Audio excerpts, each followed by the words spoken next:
Las 7 palabras de Cristo en la cruz.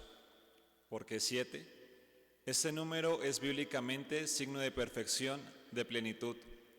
En 7 días Dios realizó la obra de la creación. Así nos lo relata el libro del Génesis. Y Cristo en la cruz expresa 7 palabras en el cumplimiento de lo que es la nueva creación, la nueva y definitiva alianza de Dios con su pueblo. La Biblia contiene palabras que enseñan, que corrigen, que consuelan, que suplican, que ofrecen salvación. La palabra que sale de la boca de Dios tiene siempre una fuerza transformadora. Es una palabra que produce lo que proclama. Así lo expresa el profeta Isaías cuando nos dice: como bajan la lluvia y la nube del cielo, y no vuelven allí sino después de empapar la tierra, de fecundarla y de hacerla germinar, para dar semilla al sembrador y pan al que come, así será mi palabra que sale de mi boca. No volverá a mí vacía, sino que hará mi voluntad y cumplirá mi encargo. Esta palabra potente de Dios contrasta con la palabra humana, que con frecuencia son falsas promesas, afirmaciones infundadas, adulaciones interesadas y también engaños calculados. Las 7 palabras de Jesús en la cruz son más que palabras, son hechos, son experiencias, son dolor y amor, son gozo y esperanza. En la experiencia de la cruz se revela lo que Dios ha hecho para reconquistar la persona humana al precio de la sangre de su Hijo. Contemplar al que traspasaron nos llevará a redescubrir nuestra propia dignidad, a luchar por desterrar toda forma de desprecio y explotación de la persona, y a abrir el corazón para recobrar la dignidad con la que se nos ha pisoteado a tantos seres humanos. Hoy, con su testimonio supremo de amor, Cristo nos dice que el amor vence el odio, los abusos de poder, la mentira, la codicia, la envidia, la inequidad que seguimos padeciendo. Que el amor vence el egoísmo, la infidelidad, los resentimientos, la incomunicación que están destruyendo las familias. Que el amor vence el miedo, las angustias, la soledad, las frustraciones que tantas veces nos impiden ser felices. Pensemos que los hechos ocurridos hace 2000 años continúan sucediendo en los niños desamparados, en cada joven sin sentido en la vida, en cada mujer maltratada, en cada obrero sin trabajo, en cada desplazado o migrante sin esperanza. En cada uno de ellos podemos seguir encontrando a Jesús, marcado por el dolor, pero también con la posibilidad de la resurrección. Primera palabra del Evangelio según San Lucas.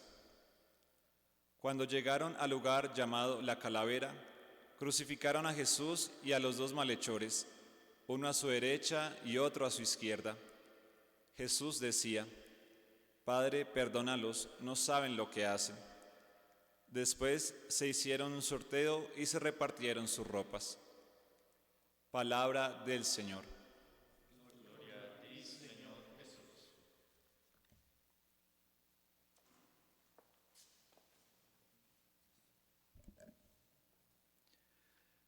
La primera palabra es simplemente como el saludo con el cual se inicia esta conversación en la que el Padre ocupa el trono celeste y eterno de la gloria y el Hijo el trono dramático de la cruz. Es la reafirmación y síntesis de lo que Jesús había predicado. Si antiguamente se dijo ojo por ojo, diente por diente, Jesús propuso no resistir al enemigo. Hay que dar la mejilla izquierda al que te hiere la derecha. Que debemos perdonar no hasta 7 veces, sino hasta 70 veces 7. Concluido el escándalo de los insultos, empezó el momento de la oración. Jesús, que había evitado hablar cuando lo acusaban, que había esquivado todo tipo de respuesta polémica o hiriente, se vuelve ahora a su gran soledad interior para hablar con su Padre, como lo había hecho permanentemente durante toda su vida. Jesús no se defiende, vence el mal con el bien. Entre el Padre y el Hijo fluye una conversación confiada y piadosa. Jesús abre el diálogo con confianza plena, con la certeza de que será escuchado sin falta por el que recibe esta petición de misericordia para la humanidad afligida, para el hombre herido, para la ignorancia humana que se ha distinguido por querer frustrar el plan de Dios. Todo podía temblar y hasta fallar, menos su gran certeza de que el Padre le escuchaba. Jesús ora al Padre, pero no en beneficio propio. Casi nunca lo había hecho en su vida. Hubiera podido pedir ser quitado de la cruz, cuando menos que la muerte llegara pronto. Hubiera podido suplicar por su madre y sus amigos a los que dejaba solos. Tal vez hubiera orado por la continuidad de su obra que dejaba en las manos de unos humildes y débiles pescadores. Hubiera podido mendigar ser comprendido por sus enemigos. Pedía así por ellos, sus enemigos, pero no para que lo entendieran, sino para ser perdonados. En realidad, no hacía otra cosa que poner en práctica lo que tantas veces había predicado. Amen, había dicho a sus enemigos, rueguen por los que los persiguen.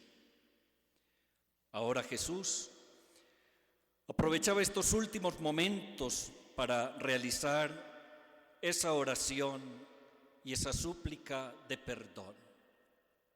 En la cruz contemplamos a Jesús como el inocente que sufre por puro amor. Allí está bajo el peso de la injusticia del mundo. Es un Dios que aún en el momento más dramático de la historia no renuncia a la esencia de su ser, el amor y la misericordia. Por esta razón, no responde a la violencia con violencia, sino con mansedumbre. Dios no se defiende, simplemente ama y desde el amor lo reconstruye todo. Nunca el mal fue más audaz que cuando atacó al Hijo de Dios y nunca el amor de Dios fue más radical que cuando desde la cruz recompuso desde dentro la estructura de la libertad humana. A lo largo de la historia se ha presenciado esta batalla entre el bien y el mal, como el fondo último del corazón humano y de todos los acontecimientos. Hay momentos en los que pareciera que es el tiempo del poder de las tinieblas. Nosotros lo sentimos, se confabulan de tal manera que desestabilizan y crean confusión. Y nos preguntamos, ¿de dónde vienen esas estrategias que quieren determinar el camino de la humanidad? Se habla incluso de manipulación mediática que recorta la libertad y predispone las cosas según intereses particulares. Se habla de lobbies muy poderosos que quieren imponer proyectos que responden a sus ideologías políticas, a planes económicos, de centros de poder que con diversas estrategias buscan desautorizar a la Iglesia Católica ante la opinión pública para no tener freno frente a sus posiciones sobre temas tan sensibles como el aborto, la configuración de la familia, la eutanasia, la libertad en la educación de los hijos. En este tiempo de incertidumbre, de sufrimiento a causa de la pandemia, estamos llamados a escuchar con fe y esperanza esta palabra de Jesús. Padre, perdónalos porque no saben lo que hacen. Han descompuesto las relaciones interpersonales, han confiado más en su fuerza y su poder, han descontrolado el orden de la creación. En una de las obras de misericordia se nos llama a enseñar al que no sabe. Jesús tal vez sabe que en el corazón de sus verdugos hay algún conocimiento, mala voluntad, cerrazón de la mente, pero Él los disculpa. Una primera nota que distingue a los que no saben lo que hacen es que su corazón se haya confundido y quizá deslumbrado por los radiantes esplendores de la sabiduría humana, alejada de la sabiduría divina. Así, el corazón del hombre piensa que todo lo sabe, pero al final no sabe nada. Piensa que todo lo conoce y al final nada conoce. Piensa que ha agotado los anaqueles de las bibliotecas, pero no ha encontrado la sabiduría verdadera. ¿Cuánto daño nos hace el pensarnos sabios según la carne? ¿Cuánta ignorancia reside en el corazón que piensa que las coordenadas de lo práctico y de lo efectivo deben determinar la vida humana? Jesús sabe, por ejemplo, que algunos de los que lo escucharon ostentaban con vanidad los títulos de doctores, la dignidad de los letrados, la vanidad de los escribas, la autosuficiencia de los maestros y doctores, que aunque se sabían de memoria las letras de la ley divina, les ocurría como a los músicos mediocres, que aunque saben leer la partitura, no saben el tono y los acentos que el autor quiso imprimir en su obra. Junto a la cruz, lamentablemente no estaban ni los pastores de Belén, ni los leprosos de Galilea, ni los niños jubilosos del Domingo de Ramos.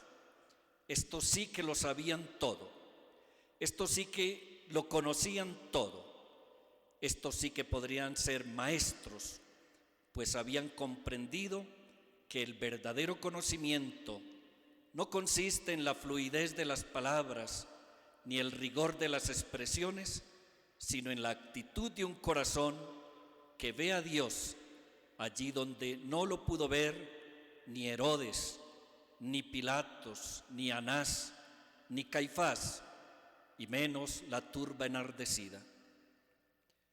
En esta primera palabra hay una clave interesante, y hay que se cuenta con el amor misericordioso del Dios de la vida, que no desconoce el horror del pecador. Es más, se inclina con mayor bondad a quien más debe ser curado y sanado, pero implica, para que sea verdadera la justicia, el reconocimiento de la culpa. Jesús sabe que los que allí lo escuchan son culpables de su muerte, pero sabe también que si el pecador se arrepiente de verdad y reconoce su culpa, el Padre sabrá aceptar un corazón quebrantado y humillado. No es posible hacer la experiencia de la misericordia de Dios sin aprender el gusto del perdón. Una persona incapaz de perdonar no solo es incapaz de amar, ni siquiera sabe que es amada y perdonada por Dios. Hablando del perdón, nos limitamos a subrayar la dificultad y hasta el heroísmo que se requiere. Deberíamos, sobre todo, descubrir en él la belleza y su dimensión de novedad. Dejémonos sobrecoger por estas palabras con las que Jesús responde al odio, a la ira, a la injusticia con la que la tratan sus adversarios. Padre, perdónalos porque no saben lo que hacen. Quien perdona es en verdad un revolucionario. Rehúsa hacer siempre lo mismo. El mundo está enfermo de costumbres. Solamente hemos aprendido a repetir determinadas acciones como jugadores de un juego aburrido. Tú me has hecho esto, yo te hago lo mismo. Tú obras así, yo te respondo de la misma manera. Qué aburridos y dolorosos son nuestros círculos viciosos de ofensas y reparaciones, nuestros indeterminados espirales de rencores, agresiones, riñas, resentimientos, susceptibilidades. Hagamos algo nuevo, tengamos iniciativa como el Padre Celestial, seamos misericordiosos, seamos creadores. Procuremos no excluir a nadie del perdón, no condenar a nadie al infierno que supone la separación del corazón. Perdonemos a todos, también a aquella persona que se nos ha hecho insoportable, aburrida, petulante, mezquina. También aquel que se ha aprovechado miserablemente de cada uno de nosotros, aquel compañero que nos ha desilusionado con su comportamiento, a todos aquellos contra quienes tendríamos suficientes motivos para estar enojados. No dejemos a nadie por fuera del perdón. Cristo nos perdonó a todos. Padre, perdónalos porque no saben lo que hacen.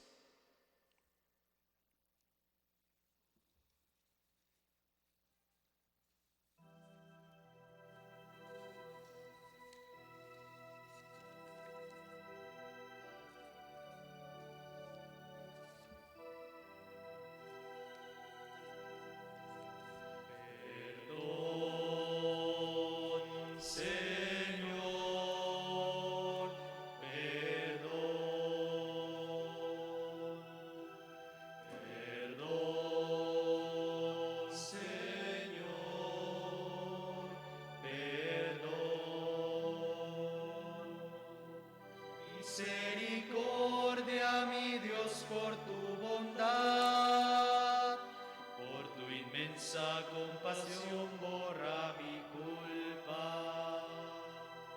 Lava del todo mi delito y limpia todo mi pecado.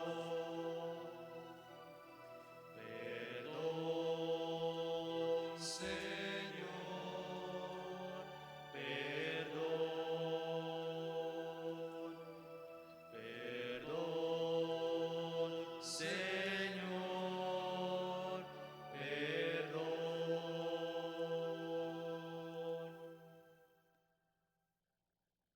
Segunda palabra del Evangelio según San Lucas. Uno de los malhechores que estaba colgado junto a él lo insultaba y decía: ¿acaso no eres el Mesías?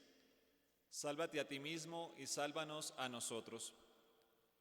El otro lo reprendió diciendo: ¿ni siquiera respetas a Dios cuando estás sufriendo la misma pena? Nosotros padecemos justamente, porque recibimos lo merecido por lo que hemos hecho, pero él no hizo nada que merezca castigo. Y agregó: Jesús, acuérdate de mí cuando entres en tu reino. Jesús le respondió: yo te aseguro que hoy estarás conmigo en el paraíso. Palabra del Señor. Gloria a ti, Señor Jesús.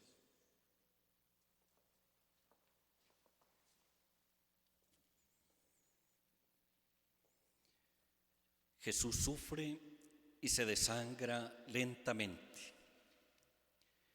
De pronto sucede un diálogo entre Jesús y un hombre, también condenado, quien reconoce su culpabilidad.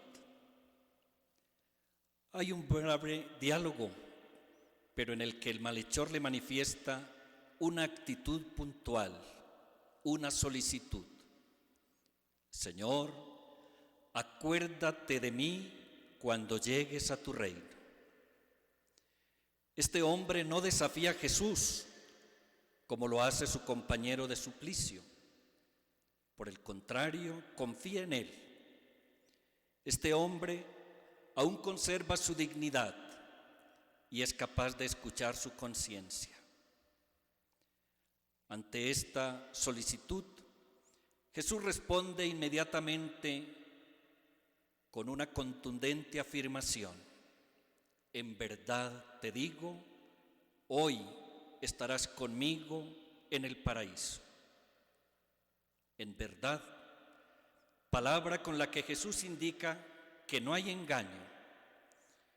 Él mismo ha dicho que es la verdad. En el interrogatorio ante Pilato, Jesús fue preguntado por la verdad y guardó silencio. La verdad como algo fundamental para las relaciones interpersonales. La verdad, hoy con tantos riesgos de ser distorsionada. Han aumentado los canales de comunicación, pero también los medios para propagar mentiras, falacias. Hoy las redes sociales pueden prestar un gran servicio, pueden aumentar las posibilidades de encontrarnos, de comunicarnos, pero también se han convertido en lugares para difundir mentiras, para lanzar calumnias, para difamar y confundir. Solo Jesús, que es la verdad, tiene palabras de vida eterna. El ladrón arrepentido se confía plenamente en la palabra de Jesús. Jesús le promete que ese mismo día le concederá estar con él en el paraíso. Una simple definición de paraíso nos hace pensar en el jardín de delicias donde Dios colocó a Adán y Eva, según el relato del libro del Génesis. Pero también trae a nuestra mente la imagen del cielo como el lugar en el que los bienaventurados gozan de la presencia de Dios. Seguramente podemos enmarcar la respuesta de Jesús a uno de los malhechores en esta segunda perspectiva. Jesús le dijo: te lo aseguro que hoy estarás conmigo en el paraíso. Así, en este contexto, en Jesús crucificado se realiza la máxima revelación posible de Dios en este mundo, porque Dios es amor y la muerte de Jesús en la cruz es el acto de amor más grande de la historia, de modo que Él, como nos lo dice en el Evangelio San Juan, quien nos conduce al Padre porque es camino, verdad y vida. Todos deseamos vivir en paraísos, porque unido a la imagen del paraíso en la tierra está también el ideal de felicidad que cualquier ser humano puede albergar en su corazón. Sin embargo, constatamos con asombro que los grandes paraísos que nos forjamos bajo el deseo del hombre caen, se desploman, se esfuman como los castillos que construimos en la arena de la playa o con las cartas del juego de naipe. Podríamos entonces hacernos la siguiente pregunta en esta parte de nuestra reflexión: ¿cuál es el paraíso al que le estoy apostando en mi vida? La respuesta la tenemos cada uno en el fondo de nuestro corazón. No obstante, la fe que profesamos en aquel que nos ha amado primero nos asegura que estar con Él debe ser el paraíso en el que todo cristiano debe permanecer a lo largo de la vida, pues el hombre del Calvario es el que camina con nosotros en todo momento, en la alegría, en la tristeza, en la enfermedad, en la prosperidad, en la desgracia, en la gloria y también en la derrota. También Él soporta con nosotros el suplicio. A lo mejor ese es el momento donde se proclama la firmeza de la fe. Así parece que fue para uno de los malhechores y, ¿por qué no?, también para muchos mártires. Vengan a mí todos los que están cansados y agobiados, y yo los aliviaré. Es la invitación del Señor y Él no puede engañarnos. Aunque debemos hacer lo posible por superar el sufrimiento, extirpado del mundo por completo, no está en nuestras manos hacerlo. Simplemente porque no podemos desprendernos de nuestra limitación, porque ninguno de nosotros es capaz de eliminar el poder del mal, de la culpa, que lo vemos, es una fuente continua de sufrimiento. Lo hemos experimentado desde el año anterior.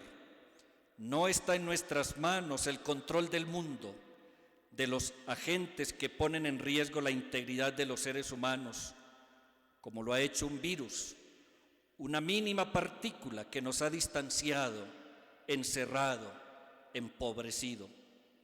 Este control del mal solo podrá hacerlo Dios, y solo un Dios que, haciéndose hombre, entre personalmente en la historia y sufra con ella. Nosotros sabemos que este Dios existe y que por tanto este poder que quita el pecado del mundo está presente en el mundo en la persona de Jesús. Una de las obras de misericordia es acoger al peregrino, recibirlo en nuestra casa y brindarle un lugar al que necesita donde reposar. Colombia ha sido un país de migrantes. Muchos hermanos han salido a otros lugares, a otros destinos, buscando bienestar para sus familias. Pero últimamente somos también receptores de migrantes, especialmente del vecino país de Venezuela. Tenemos que ampliar nuestra capacidad de acogida, buscar herramientas para ayudar a quienes llegan con la esperanza de encontrar un mejor porvenir. El ladrón arrepentido pide ser acogido en el paraíso, en la casa de Jesús. La respuesta de Jesús es bastante curiosa si lo pensamos desde lo humano, pues que en tan terribles sufrimientos literalmente le abre las puertas de su casa del cielo al que le acaba de pedir que no lo olvide. Por eso en esta palabra podemos pensar que de algún modo se abre para el ladrón arrepentido la puerta de la misericordia. Jesús ofrece a todos los hombres la liberación integral. El paraíso que Él ofrece no es una ilusión, una quimera. El paraíso que Jesús ofrece es el de una felicidad plena y no fruto de espejismos o de ilusiones publicitarias. ¿Cuántos falsos paraísos nos ofrece hoy el mundo consumista? Y al final solo queda el vacío, la frustración, el sinsentido. ¿Cuántos buscan afanosamente la felicidad en las pasiones, el licor, las drogas, y cuando tocan fondo se dan cuenta de que allí no estaba el paraíso ni la felicidad que con ansia les vendieron o buscaban? La felicidad que les prometieron no aparece por ningún lado. La verdadera felicidad nace de un corazón libre, abierto al amor, al servicio. No es feliz quien se encierra en sí mismo, quien ve en los demás enemigos por vencer o clientes para explotar. La verdadera felicidad nos la muestra Jesús con los valores proclamados en el Evangelio. Él es, lo repetimos, el camino y la verdad y la vida. y nadie va al Padre sino por Él. Así lo descubrió el ladrón arrepentido en el último instante de su vida. Hoy también, para reencontrar el verdadero sentido de la existencia, es preciso abrir las puertas del corazón a Cristo. Así lo pedía San Juan Pablo II dirigiéndose a los jóvenes. No teman, abran, más todavía, abran de par en par las puertas a Cristo. Quien deja entrar a Cristo no pierde nada, nada absolutamente de lo que hace la vida libre, bella, grande. Solo con esta amistad se abren las puertas de la vida. Solo con esta amistad se abren realmente las grandes potencialidades de la condición humana. Solo con esta amistad experimentamos lo que es bello, lo que nos libera. No tengan miedo de Cristo. Él no quita nada y lo da todo. Quien se da a Él recibe el 100 por 1. Sí, abran de par en par las puertas a Cristo y encontrarán la verdadera vida. En nuestro país, el coronavirus nos tiene que llevar a ponernos de frente a las pandemias que nos están destruyendo desde hace mucho tiempo, a las problemáticas que no hemos podido resolver, a los grandes y graves males que no permiten avanzar como nación y construir el bien común para todos. Debemos buscar los falsos paraísos que nos han vendido o que nos hemos construido para superarlos y cambiarlos por algo nuevo. Es que la pandemia del coronavirus nos ha despertado bruscamente del mayor peligro que siempre han corrido los individuos y la humanidad, el del delirio de la omnipotencia, el orgullo y la soberbia, la tentación de desafiar a Dios, como la del ladrón que no vio en Jesús la posibilidad de redención, contrario a lo que hizo su compañero, quien encontró en Jesús su tabla de salvación. El Papa Francisco, al iniciar la exhortación La alegría del Evangelio, nos dice que la alegría del Evangelio llena el corazón y la vida entera de los que se encuentran con Jesús. Quienes se dejan salvar por Él son liberados del pecado, de la tristeza, del vacío interior, del aislamiento. Con Jesucristo siempre nace y renace la alegría. Y en la convocación del Año de la Misericordia en el año 2016 nos recordó: siempre tenemos necesidad de contemplar el misterio de la misericordia. Es fuente de alegría, de serenidad, de paz. Es condición para nuestra salvación. Así lo entendió el personaje crucificado junto a Jesús. Descubrió en Jesús el rostro de la misericordia del Padre y obtuvo la salvación. Hoy estarás conmigo en el paraíso. Es una promesa que muchas gentes tienen que oír hoy, en cruces injustas, en cruces pesadas, en realidades atravesadas por el dolor, la soledad, la duda, la incomprensión o el llanto. Para Dios nunca hay una causa perdida. Ante el pecado, Dios será siempre bondadoso y misericordioso. Él nunca se cansa de perdonar, como nos lo ha recordado el Papa Francisco. Somos nosotros los que nos cansamos de recurrir a su misericordia. Señor, reconocemos que los paraísos que nos ofrece el mundo son fugaces y pasajeros, pero a pesar de eso los preferimos y nos rendimos ante ellos, y hasta nos burlamos de quienes te reconocen como el Salvador. Hoy te pedimos nos ayudes a acertar a la hora de buscar el verdadero paraíso, confiando en ti, que eres el auténtico paraíso. Hoy estarás conmigo en el paraíso. Repítenos, Señor, a nosotros esta promesa.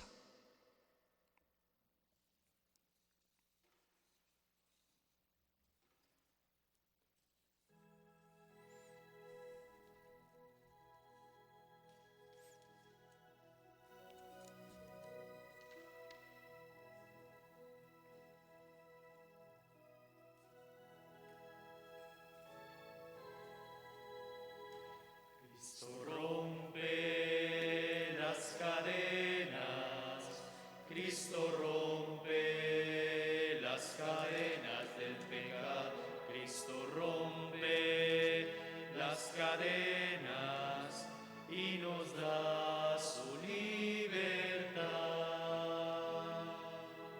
¿Cómo podría yo vivir sin mi Jesús?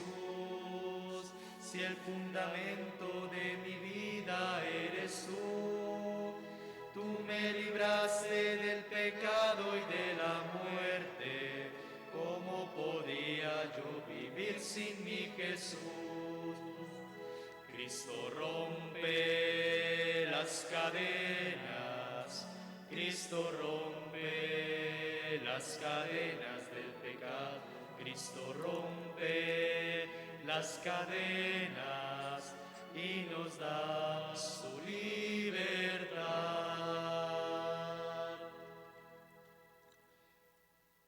Tercera palabra del Evangelio según San Juan. Cuando Jesús vio a su madre y a su lado al discípulo a quien amaba, dijo a su madre: «Mujer, ahí tienes a tu hijo». Luego dijo al discípulo: «Ahí tienes a tu madre». Y desde aquella hora el discípulo la recibió como suya. Palabra del Señor. Gloria a ti, Señor Jesús.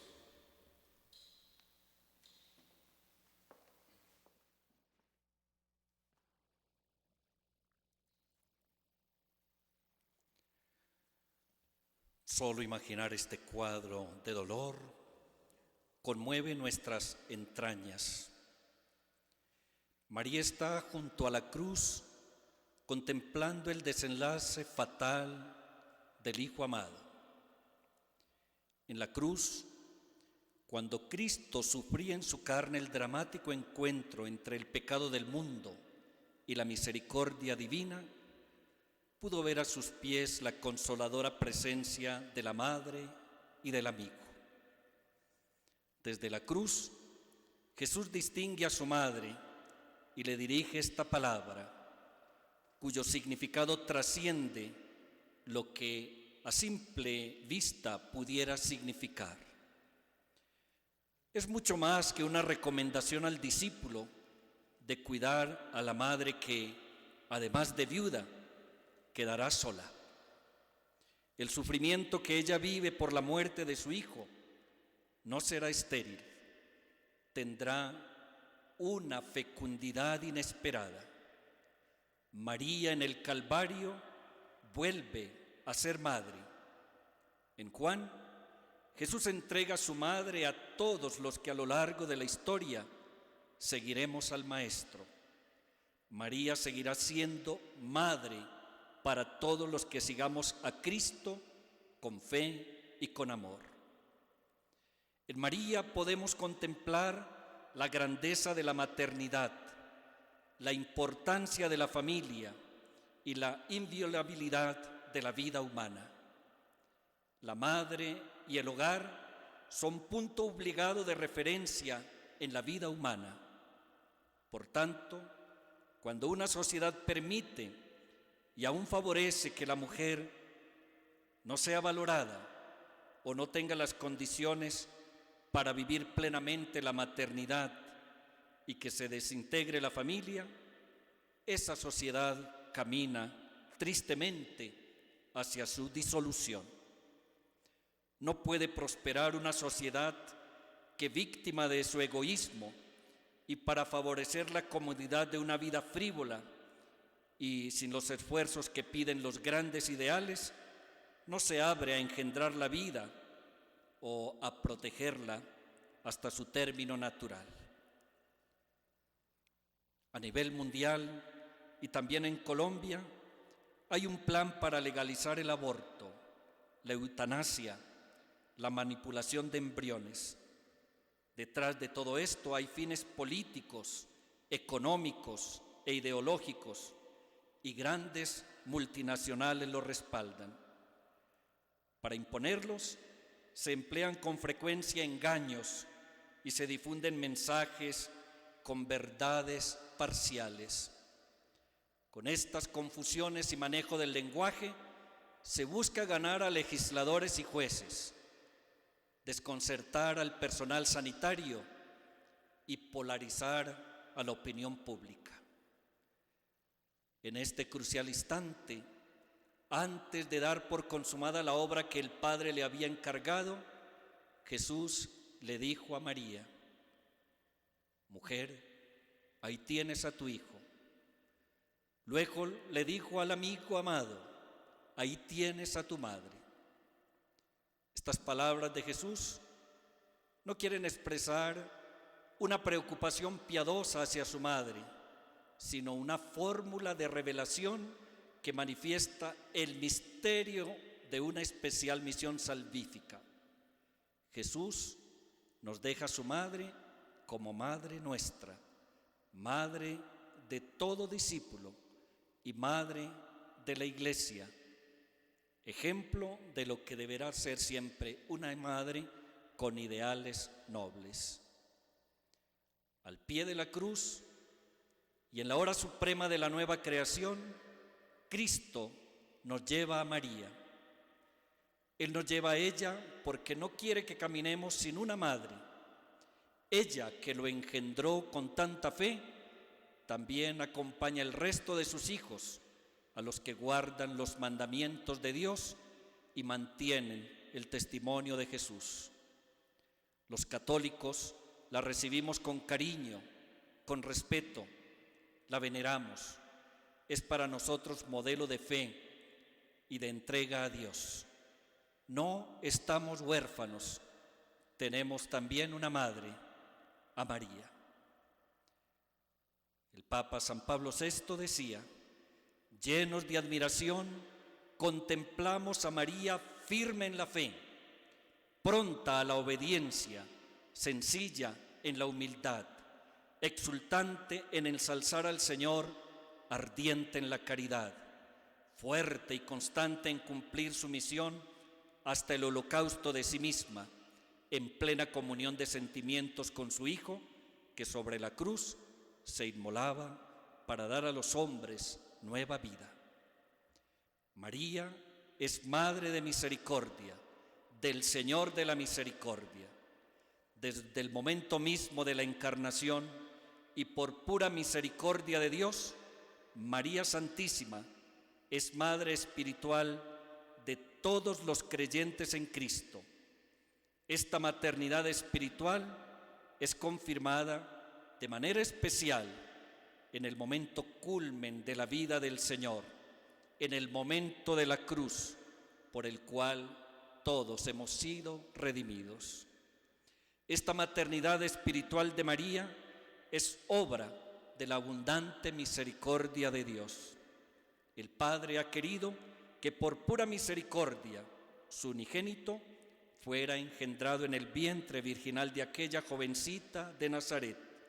Por pura misericordia, la mujer de la obediencia, la mujer del silencio, la mujer de la fidelidad, la mujer de la caridad, la mujer discípula, la mujer de la palabra, es nuestra madre.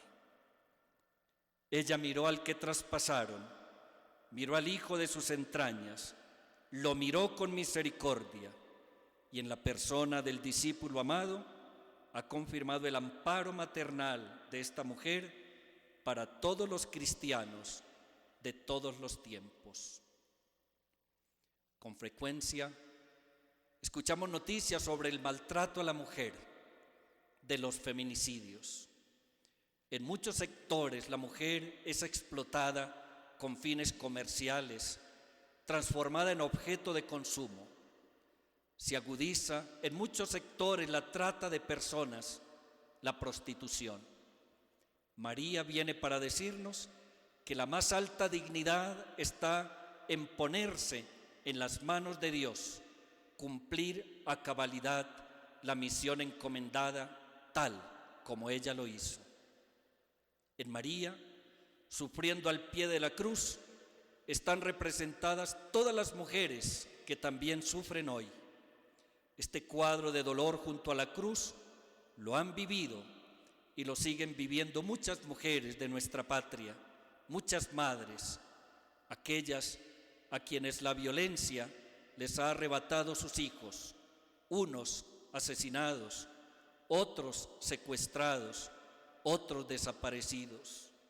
En María, Madre de amor y de misericordia, están representadas las madres que sufren porque también sus hijos, algunos de ellos menores de edad, han sido llevados contra su voluntad para incorporarse a grupos armados o a bandas criminales. María camina junto con las madres que luchan con sus hijos, sumidos en la droga y el alcohol. Ella es solidaria y quiere que seamos solidarios con las madres que sufren a causa de la pobreza, la enfermedad, el abandono. Jesús reconoce la alta dignidad de la mujer y hoy nos llama para que en todo lugar y situación las mujeres sean respetadas y ellas mismas se respeten y se hagan respetar, pero no por la fuerza, ni con protestas destructivas, con agresividad, ni profanando templos como se ha puesto de moda en los últimos tiempos. Es viviendo los auténticos valores, asumiendo su papel de protectoras de la vida, como ellas alcanzan su especial dignidad. Con razón, decía alguien, cuando te acerques a una mujer, recuerda que por una mujer viniste al mundo. Trátala y respétala como a tu propia madre. Dice la palabra que desde aquel día el discípulo la recibió en su casa. Dejémonos envolver por la mirada misericordiosa del Hijo. Dejémonos cautivar por la mirada misericordiosa de la Madre. Y como el discípulo amado, aceptemos a María como Madre en la casa de nuestro corazón y también de nuestra familia. Hoy, como el discípulo amado, estamos invitados a recibir a María en nuestra casa. Ella será siempre una dulce compañía. Ella nos enseñará lo importante de ponerse al servicio de la obra de Dios. Ella nos dará lecciones de perdón y reconciliación, de obediencia y de servicio. Si dejas entrar a María a tu casa, podrás comprender el significado de creerle a Dios. Si la dejas entrar en tu casa, ella hará surgir y aparecer en abundancia el vino que aún falta en la fiesta de la vida. Que la Santísima Virgen María, a la que fuimos confiados en el Calvario, interceda por nosotros para que sepamos promover el Evangelio de la familia y de la vida, y sobre todo para que ayude a las mujeres a redescubrir su propia dignidad.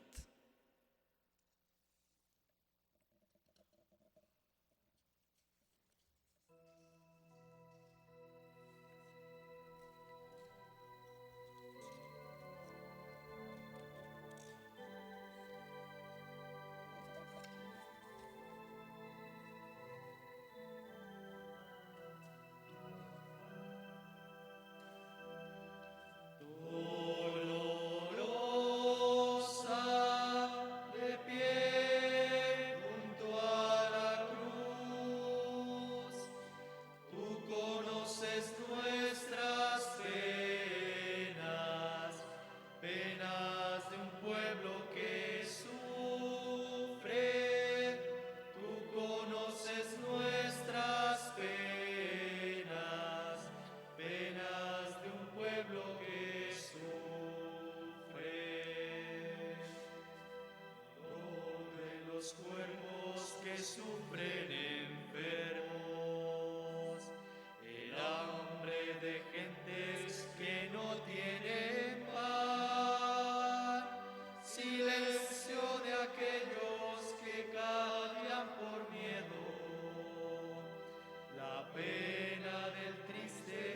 está en soledad.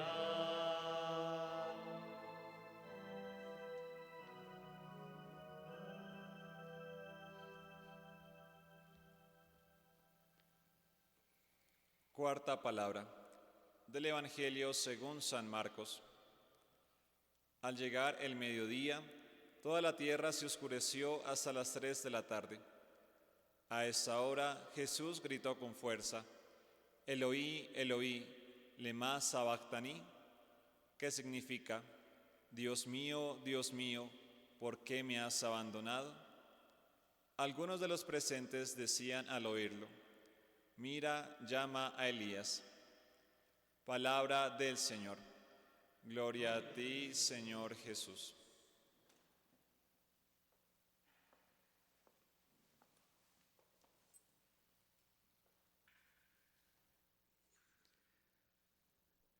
Dios mío, ¿por qué me has abandonado? Llegada la hora sexta, hubo oscuridad sobre la tierra hasta la hora nona. A esta hora Jesús gritó con voz fuerte: Eloí, Eloí, lema sabactani, que quiere decir: Dios mío, ¿por qué me has abandonado? Si las 3 primeras palabras que hasta ahora hemos meditado, Jesús las dirigía para interceder por los demás, por sus verdugos, por el ladrón arrepentido, por su Santísima Madre y el discípulo amado, las 4 siguientes reflejan con fuerza inaudita su drama interior, su lucha entre la vida y la muerte. La historia que había comenzado desde la noche anterior llega ahora a un momento dramático. Como cualquier persona que afronta el drama de la muerte, también Jesús está lleno de angustia. La oración de Jesús era tensa como un combate. Jesús jamás dudó de su Padre, siempre confió en Él, siempre pensó en Él a través de toda su vida.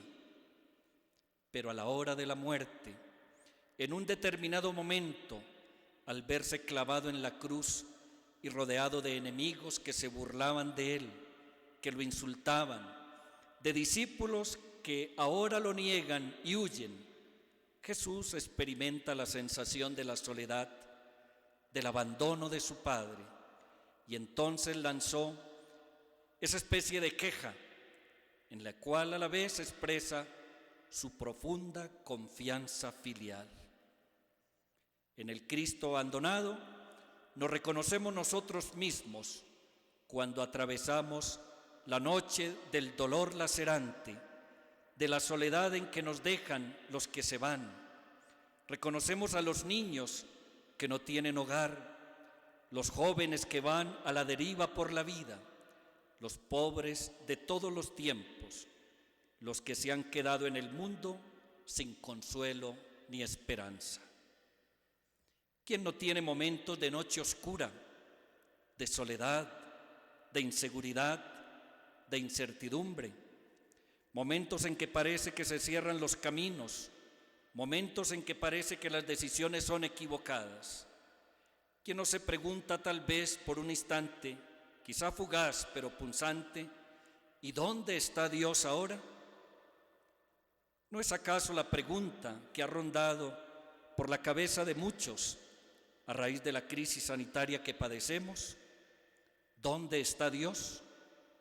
Pero Dios no nos ha abandonado. Nosotros tal vez sí lo hemos abandonado y no hemos cumplido a cabalidad el encargo que nos dejó de cuidarnos y de cuidar la creación. Jesús en todo momento vivía haciendo la voluntad del Padre. Toda su vida estuvo siempre en una permanente comunicación con Él.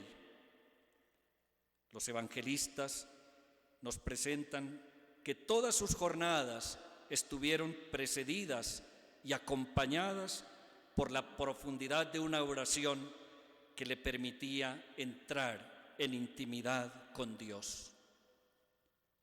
En el abandono de Cristo podemos ver también el abandono de nuestra patria cuando se ve amenazada de perder valores fundamentales como la verdad, la libertad, la justicia y la democracia.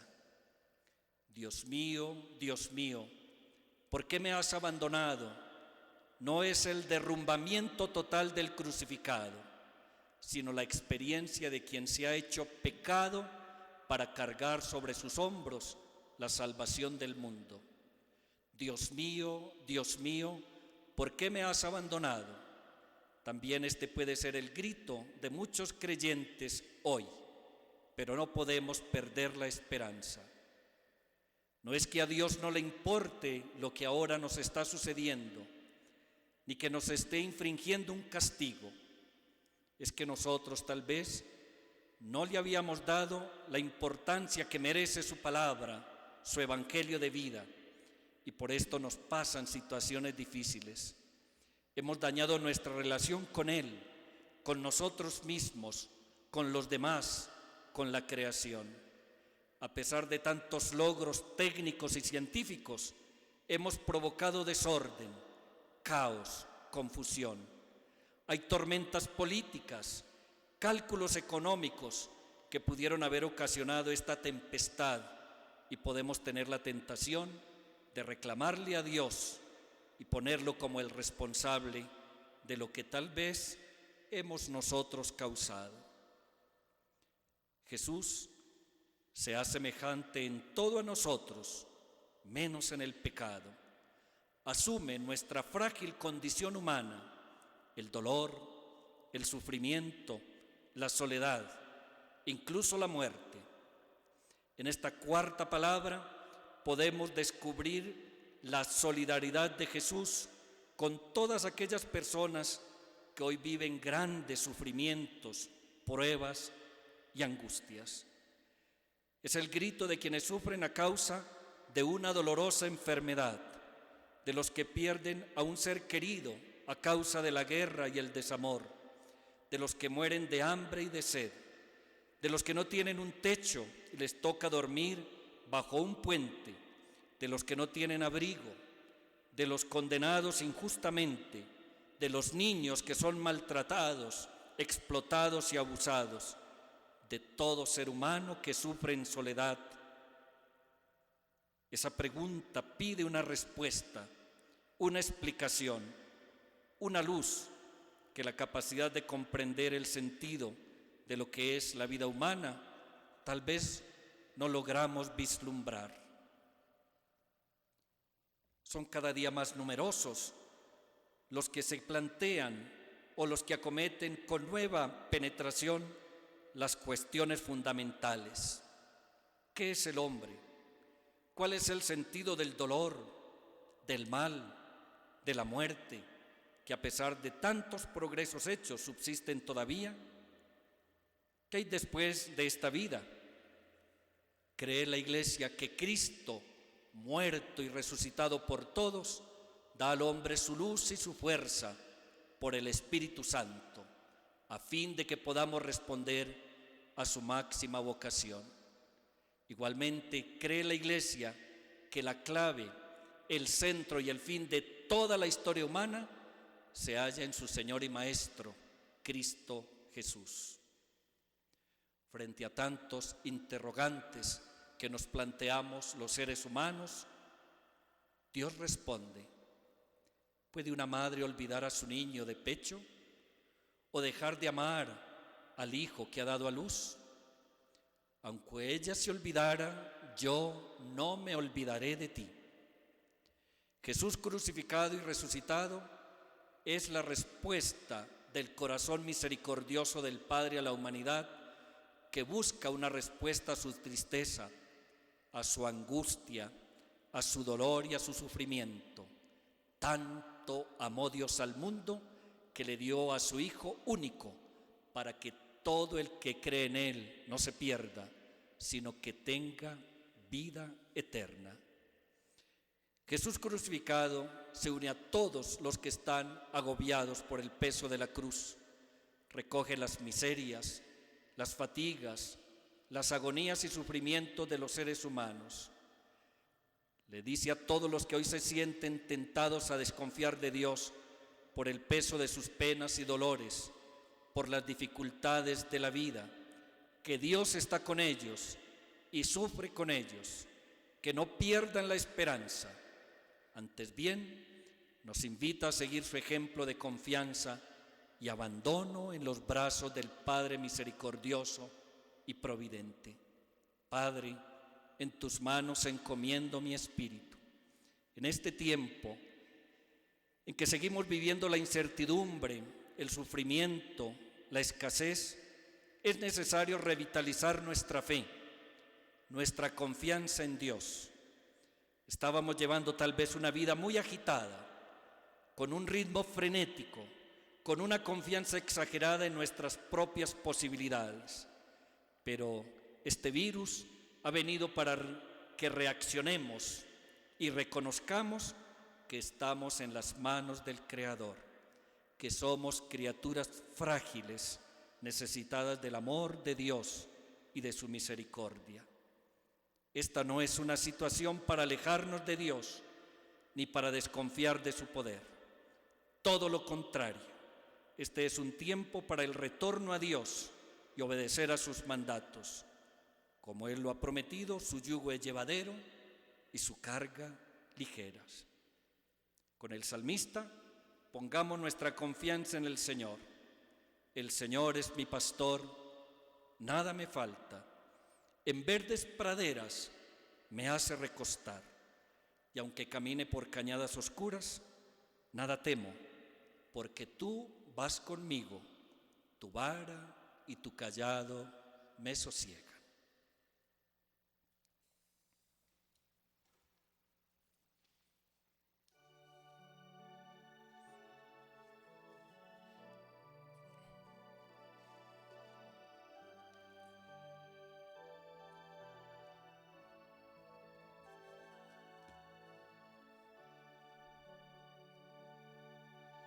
Tan cerca de mí, tan cerca de mí, que hasta lo puedo tocar.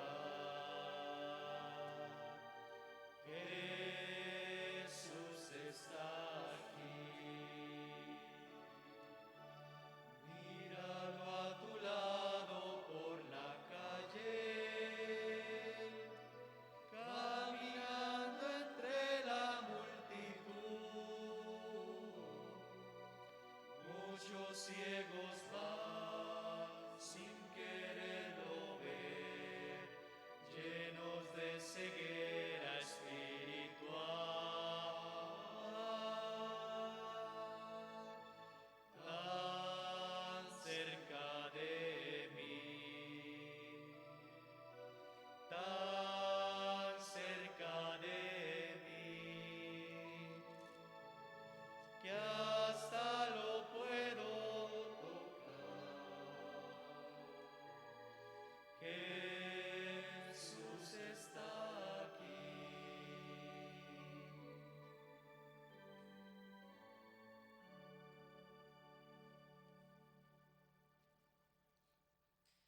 Quinta palabra del Evangelio según San Juan. Después de esto, sabiendo Jesús que todo estaba cumplido, y para que se cumpliera la Escritura, dijo: Tengo sed. Había allí un recipiente lleno de vinagre. Empaparon una esponja en el vinagre, la ataron a una rama de hisopo y se la acercaron a la boca. Cuando Jesús, palabra del Señor. Gloria a ti, Señor Jesús.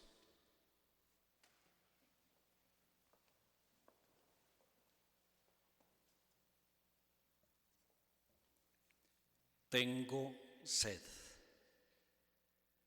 Jesús, sintiendo la proximidad de su muerte, desgastado por el peso de la cruz, el extenuante sol, los improperios recibidos camino del Gólgota, pronuncia una de las palabras más humanas y más desgarradoras: tengo sed. ¿Sed de qué? Sin duda sed material, producida por su dolorosa posición en la cruz, por la tensión de sus manos y pies, por la creciente inflamación de su cuerpo, por el dolor producido por la corona de espinas, por el trajín de toda una jornada de humillaciones y maltratos. Pareciera paradójico el que dijo: el que tenga sed que venga a mí y beba, el que cree en mí, como dice la Escritura, de su seno brotarán ríos de agua viva. Es ahora quien manifiesta que tiene sed. También lo dijo en las bienaventuranzas: dichosos los que tienen hambre y sed de la justicia, porque ellos serán saciados. Pero en toda su vida terrena, Jesús mostró que tenía sed de cumplir la voluntad del Padre, de hacerle el bien a todo el mundo, de salvarnos. A la samaritana, Jesús le pide agua. Es posible que tuviera física sed, pero sobre todo era un preámbulo para manifestarle la verdadera sed de la que quería saciar a esta mujer y por medio de ella a todo su pueblo. Jesús le manifiesta que el agua que él dará será mejor que la que ella recoge en su cántaro. Si conocieras el don de Dios y quién es el que te pide de beber, tú le pedirías y él te daría agua viva, porque el que bebe de este pozo vuelve a tener sed, pero el que beba del agua que yo le daré nunca más tendrá sed. El que beba del agua que yo le dé se convertirá en una fuente que salta hasta la vida eterna. Este sediento de la cruz quiere también hoy darnos agua viva para que ya nunca más tengamos sed. Para ayudarnos a saciar nuestra sed, Él nos ha dejado los recursos de su palabra, los sacramentos y demás medios de salvación. Entre las obras de misericordia corporales está la de dar de beber al sediento. En la sed de Jesús están representadas muchas de la sed que experimenta la sociedad y el hombre contemporáneo. El hombre siempre se fatiga en su aventura de ser feliz, pero nunca está completamente satisfecho. Siempre quiere más, siempre le falta algo, siempre tiene sed. Así fuimos hechos, insaciables.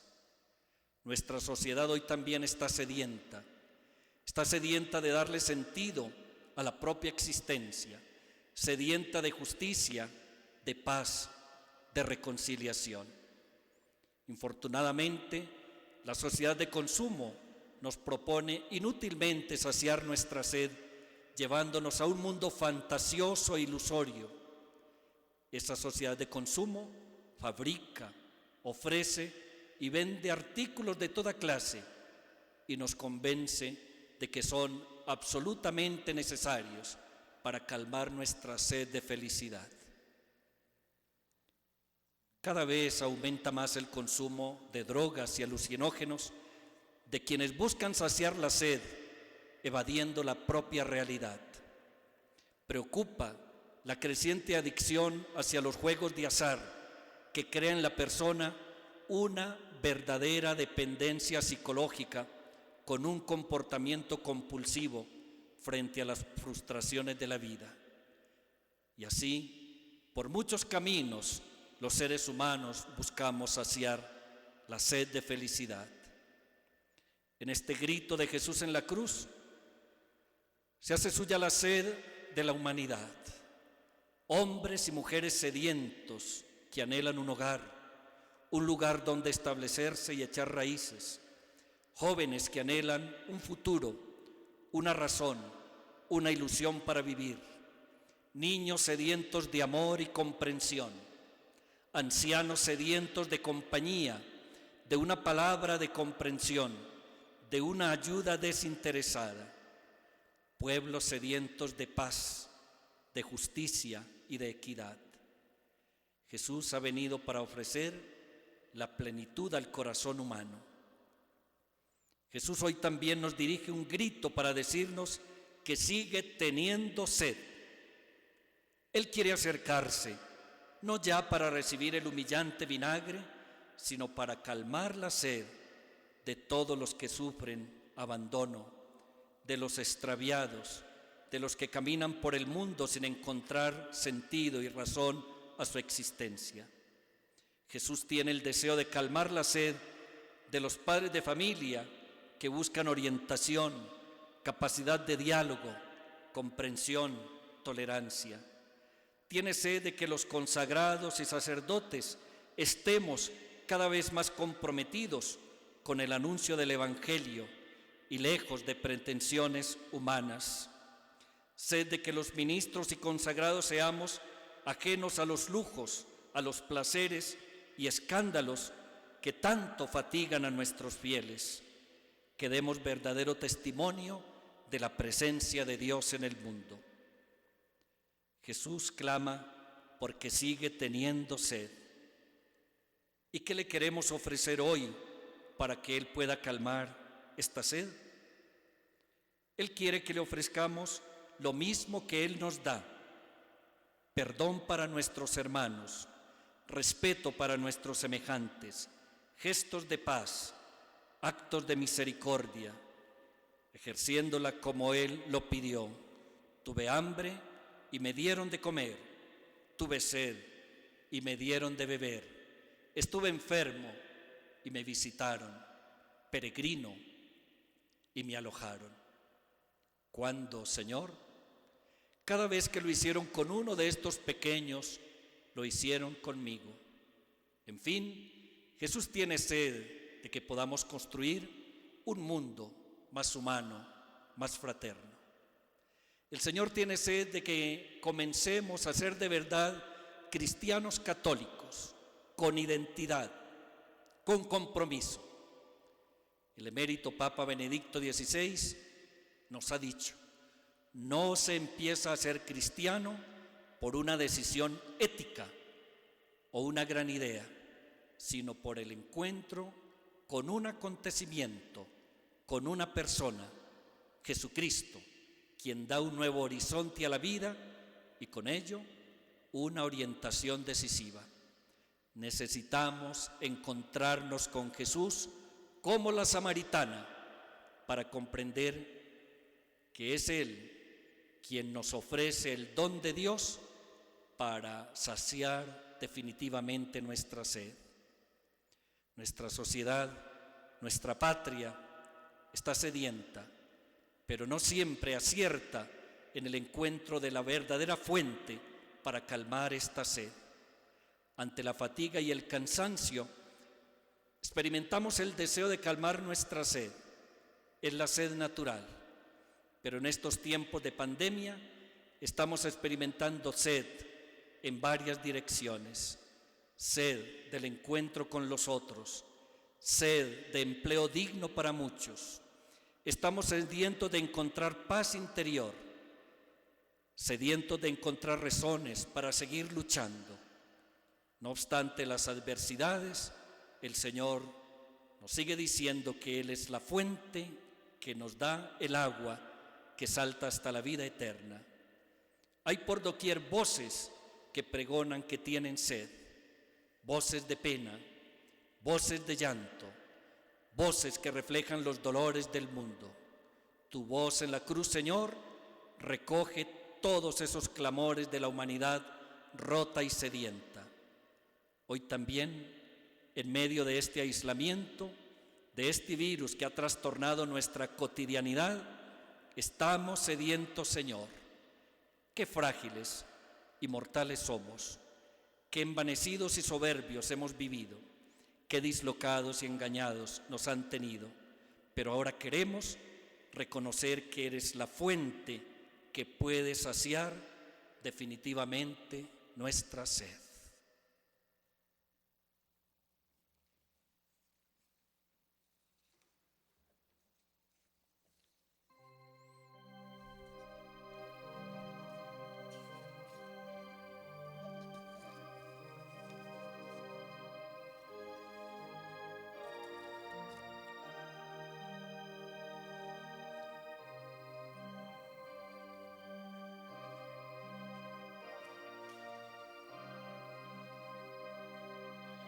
Danos un corazón grande para amar. Danos un corazón fuerte para luchar. Hombres nuevos, creadores de la historia, constructores de nueva humanidad,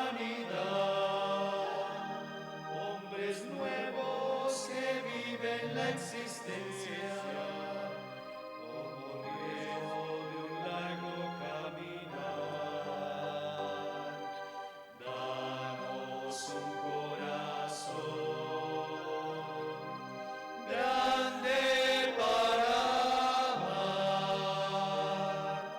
Danos un corazón fuerte para luchar.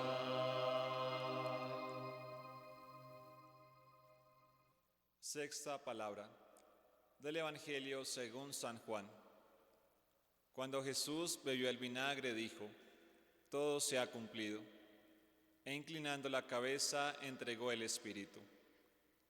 Palabra del Señor. Gloria a ti, Señor Jesús.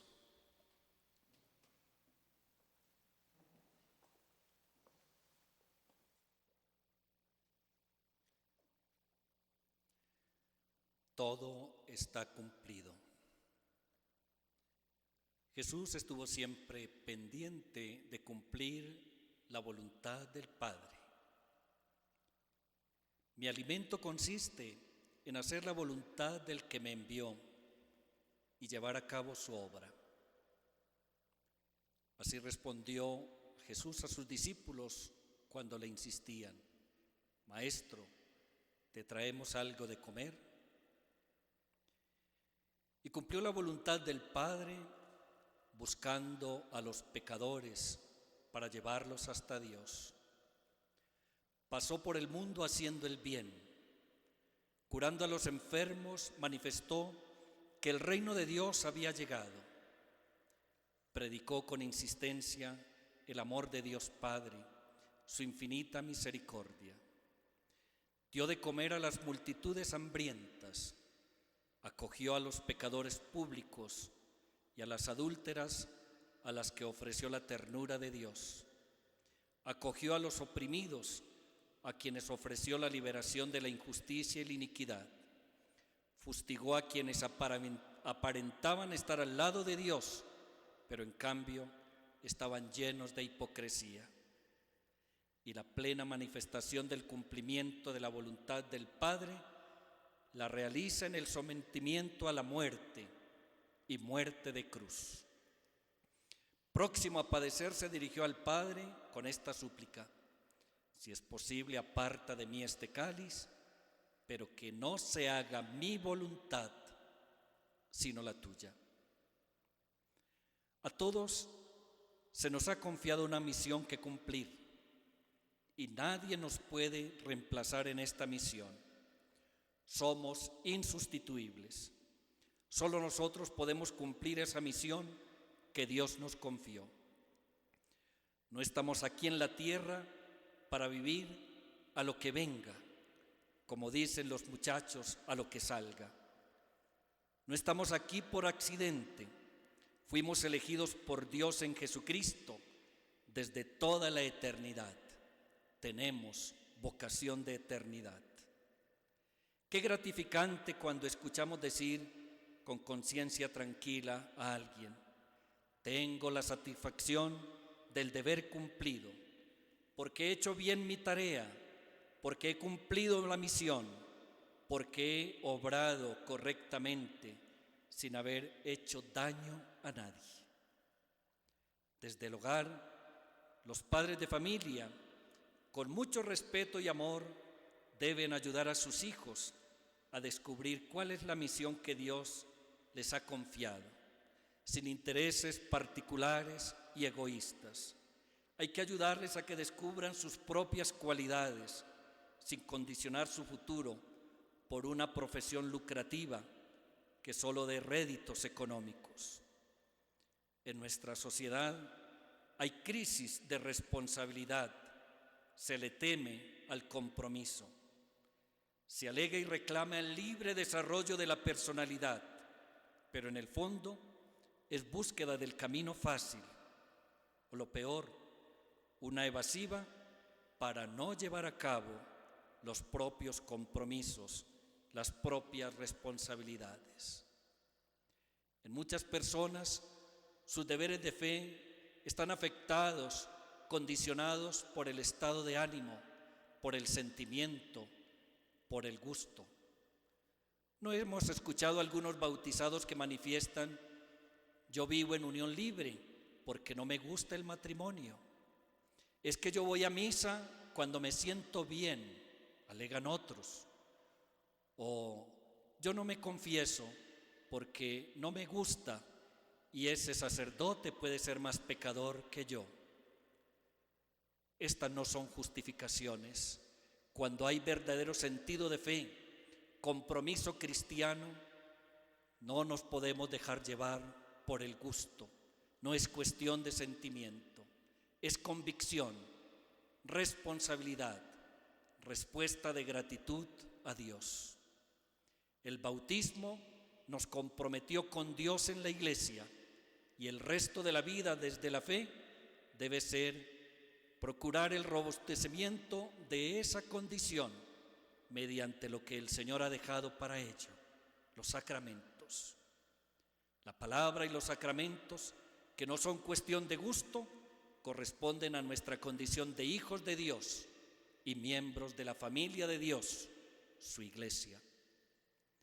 La falta de compromiso, el descuido de la propia responsabilidad, la ley del menor esfuerzo, han afectado profundamente la vida de las personas en nuestra patria.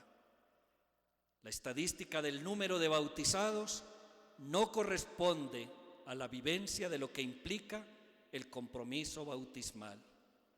Muchos bautizados parecen ser los mismos que delinquen, maltratan a los demás, roban, secuestran, asesinan, extorsionan, calumnian. Una verdadera incoherencia. Nuestro país sigue viviendo la tragedia de la violencia con distintas manifestaciones, y mucho de lo que sucede tiene como centro la lucha de poderes alimentados con el narcotráfico. Con razón se ha dicho que mientras en el centro del conflicto armado en Colombia esté el negocio del narcotráfico, será muy difícil salir de esta situación calamitosa de violencia. Y todos conocemos los efectos trágicos de la mentalidad facilista que nos ha dejado la anticultura del narcotráfico. La consigna para muchos jóvenes parece ser: consigo dinero abundante, rápido y sin esforzarme demasiado. Y el resultado: violencia, sicariato, muerte, lágrimas, orfandad, desolación. Lo afirmó el Papa Francisco en la bula Misericordiae Vultus. La violencia, usada para amasar fortunas que escurren sangre, no convierte a nadie en poderoso ni en inmortal. Para todos, tarde o temprano, llega el juicio de Dios, al que ninguno podrá escapar. Queridos hermanos y hermanas, unida a esta tragedia durante más de un año, hemos vivido la experiencia provocada por el coronavirus. Hemos estado confinados, distanciados, no solamente para liberarnos de una epidemia, para controlar un virus. El Señor ha permitido que estemos como en un retiro espiritual para enseñarnos a vivir, para que volvamos a empezar. Hemos pasado la existencia en estos últimos tiempos muy dispersos. Nos hemos entretenido en muchas cosas inútiles. Hemos puesto la atención tal vez en cosas muy secundarias. Es este un tiempo oportuno para descubrir quiénes somos, por qué estamos aquí en este mundo, cómo hemos de asumir la vida, hacia dónde caminamos.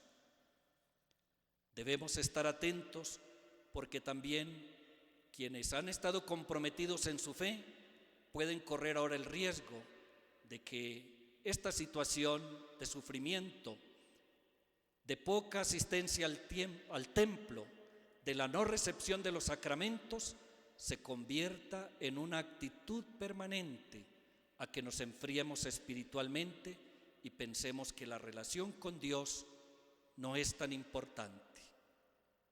No perdamos nuestra capacidad de asombro ante el misterio, ante lo trascendente, nuestra relación con el Creador.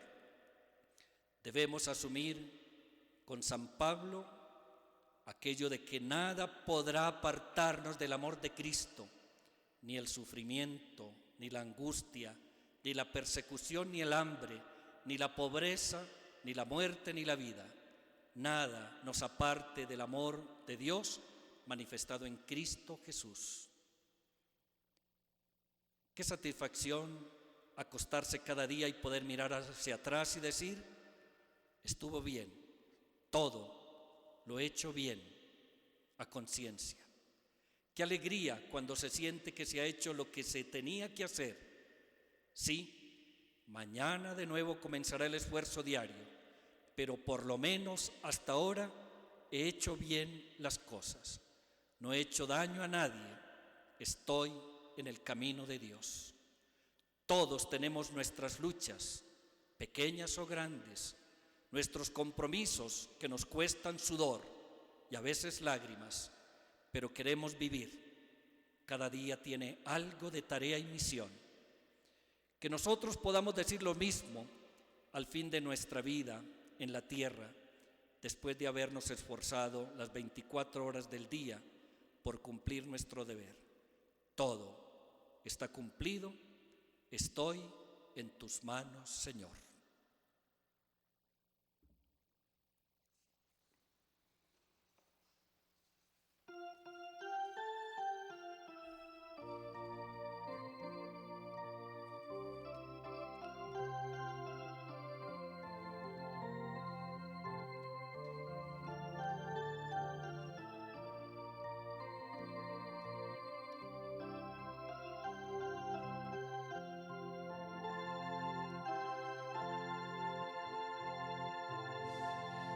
Pensamiento eres tú, Señor. Mi pensamiento eres tú, Señor.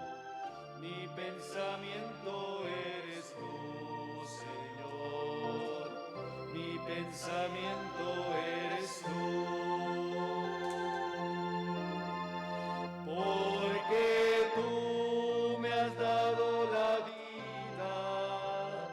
Porque tú me has dado el existir, porque tú me has dado cariño, me has dado amor,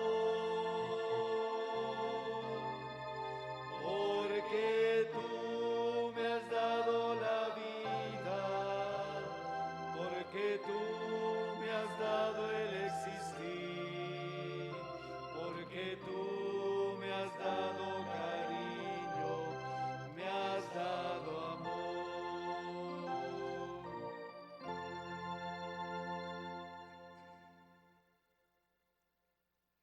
Séptima palabra del Evangelio según San Lucas.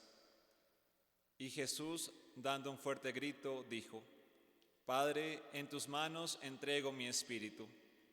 Y después de decir esto, expiró. Palabra del Señor. Gloria a ti, Señor Jesús.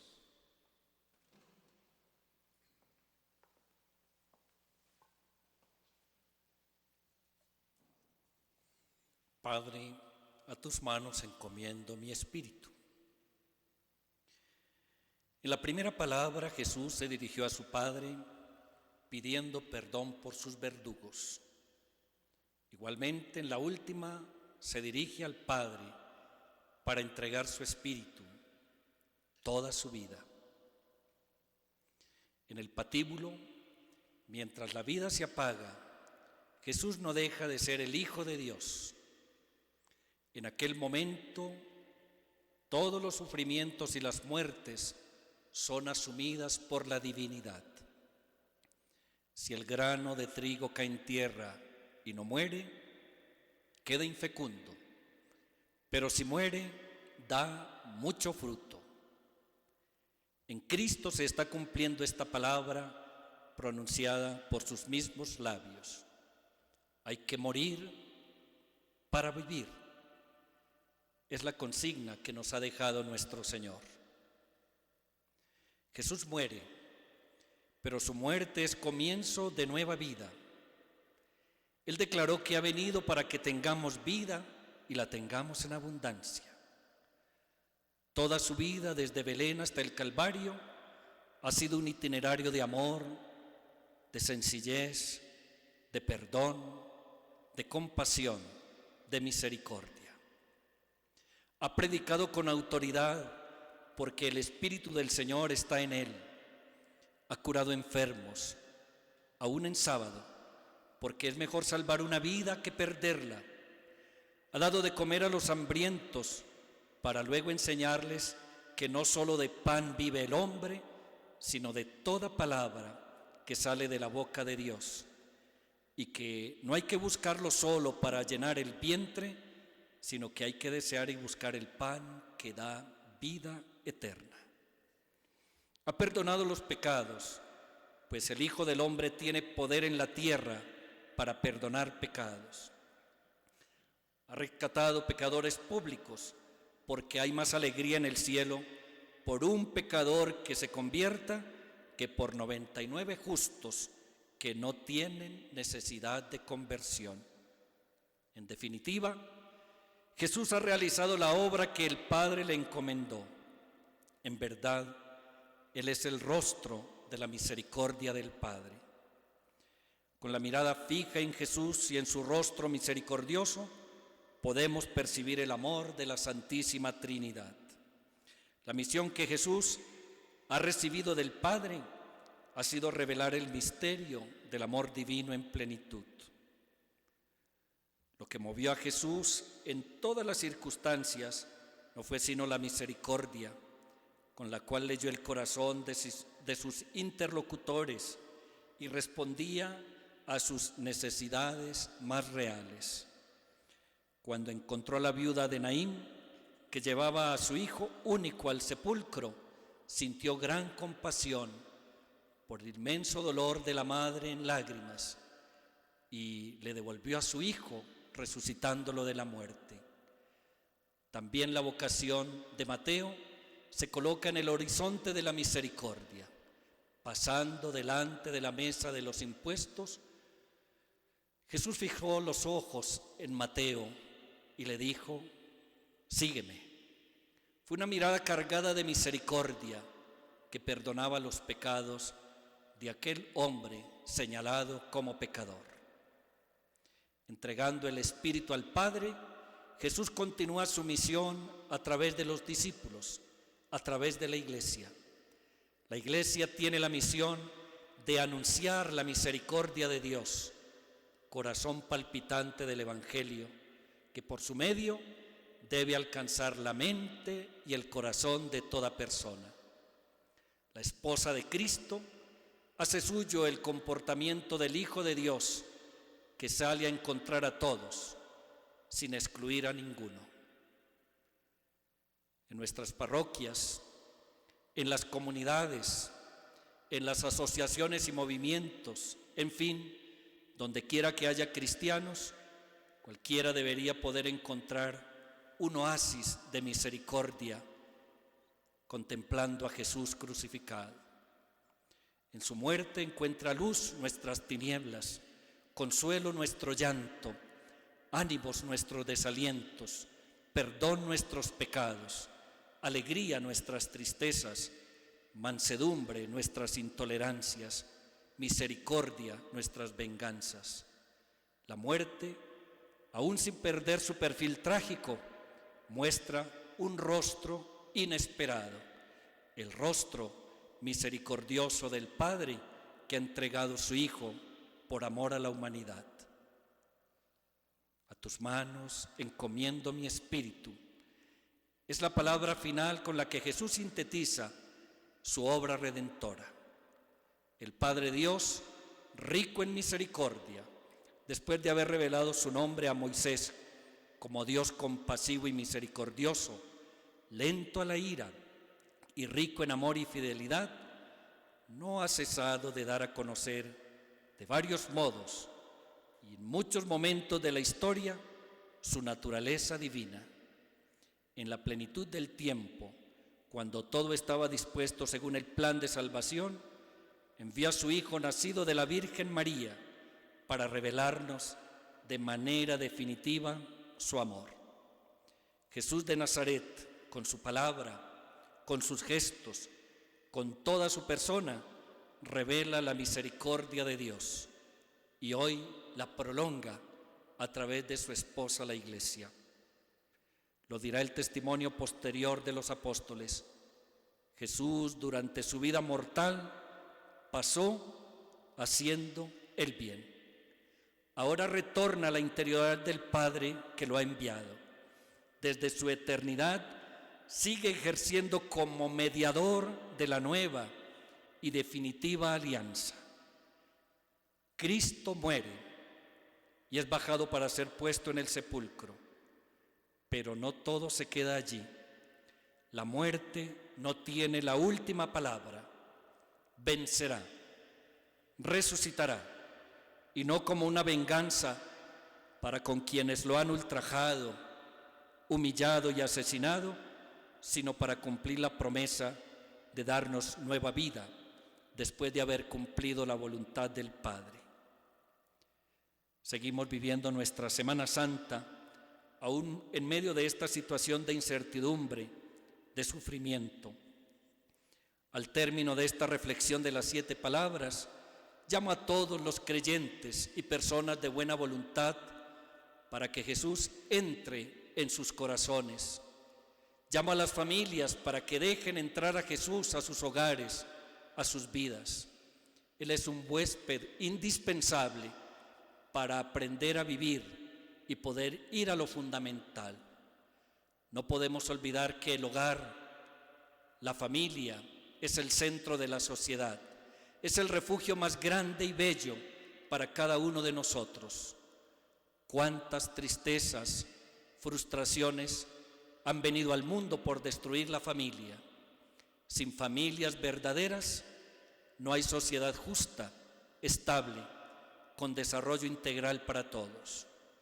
La familia, esa iglesia doméstica que debemos proteger, mucho más ahora cuando se la ataca en su configuración. El Papa nos ha llamado a vivir un año especial en honor de San José, esposo de María, protector de la familia de Nazaret, y además a vivir el año de la alegría del amor de la familia, Amoris Laetitia. Aquí no ha terminado todo. Jesús quiere que lleguemos a la resurrección. Por eso, después de participar en esta jornada de la crucifixión y muerte del Señor, debemos prepararnos para celebrar con gozo su resurrección, que ha de ser nuestra propia resurrección. Amén.